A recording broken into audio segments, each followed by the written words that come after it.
We like to believe the world is fair, that good things happen to good people, and bad things happen to those who deserve it. It's comforting. It gives us a sense of order, predictability, and justice. But what if this belief, while reassuring, isn't always true? What if it leads us to overlook suffering, blame victims, and ignore systemic injustice? This is the paradox of the just world hypothesis.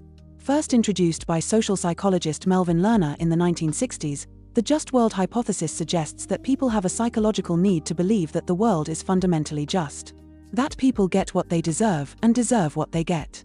It's a cognitive bias that helps us make sense of chaos. But it can also distort our perception of reality.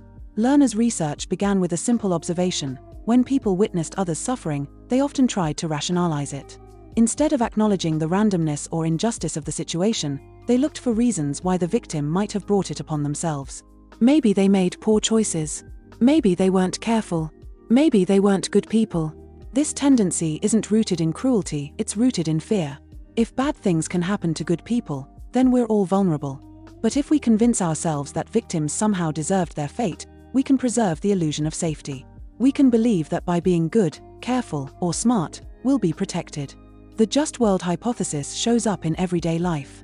When someone loses their job, we might assume they weren't working hard enough.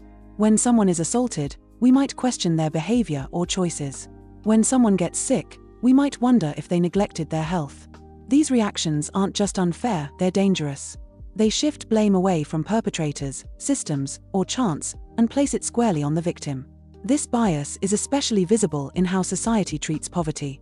People often assume that those who are poor must be lazy, irresponsible, or lacking ambition. But poverty is complex. It's shaped by education, opportunity, discrimination, and policy. Yet the just world mindset simplifies it: if they're struggling, they must deserve it. Media and culture reinforce this idea. Stories often follow a moral arc: heroes triumph, villains fall. Fairy tales, movies, and even news coverage tend to reward virtue and punish vice. We're conditioned to expect justice, even when reality doesn't deliver it. The just world hypothesis also affects legal systems. Jurors may be less sympathetic to victims who don't fit their idea of innocence.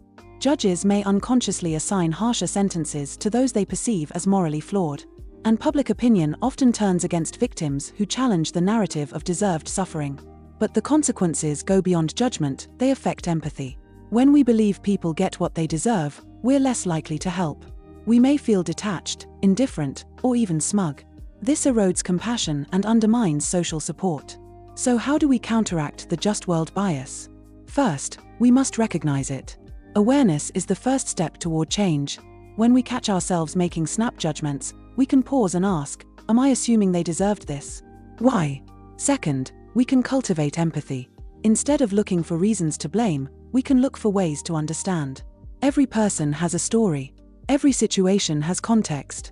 When we listen deeply, we move beyond stereotypes and assumptions. Third, we can challenge systems.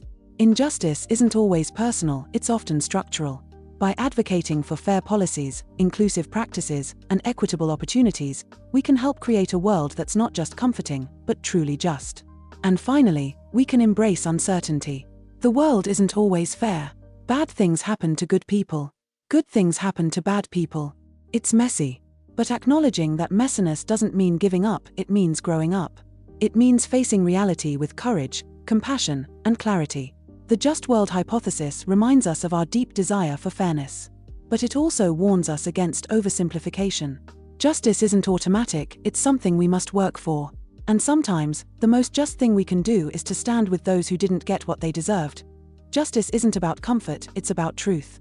And truth requires us to look beyond the surface, beyond the bias, and beyond the myth of a perfectly fair world.